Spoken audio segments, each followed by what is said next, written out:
சீரியல்களின் full எபிசோடுகளை Sun டிவியில் ஒளிபரப்பான உடனே எக்ஸ்க்ளூசிவாக சன் நெக்ஸ்டில் மட்டும் ஃப்ரீயா பாருங்கள்.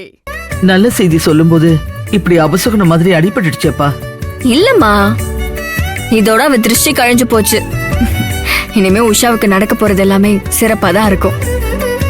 ஆனா என்ன ஒண்ணு, கால் கட்டு போடலாமான்னு நாம கேட்க போறதுக்கு கால் கட்டு நம்மளே போட வச்சுட்டா.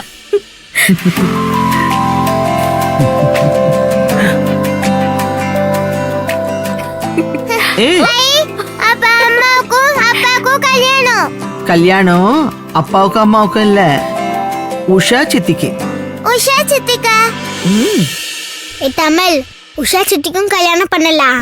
அப்போ அப்பா அம்மா உஷா சித்தி அப்புறம் தமிழ் சித்தப்பான்னு சொல்லணும். சித்தியை யார் கல்யாணம் பண்றாங்களோ அவங்கள சித்தப்பான்னு கூப்பிடணும்.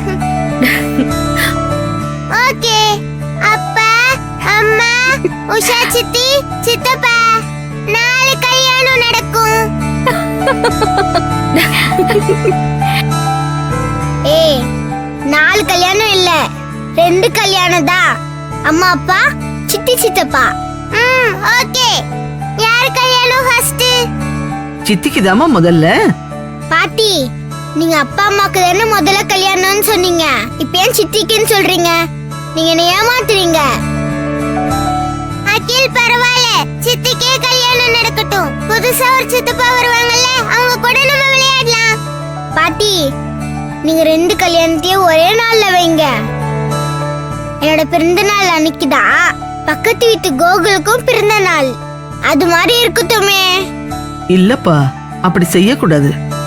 இன்னும் 1 மாசமோ 2 மாசமோ போகட்டும். அப்பா அம்மாவுக்கும் அப்பாவுக்கும் கல்யாணம் வச்சுக்கலாம், சரியா? 2 மாசமா? போங்க பாட்டி, நானும் தமிழும் எப்ப ஒரே வீட்டுல இருக்கிறது?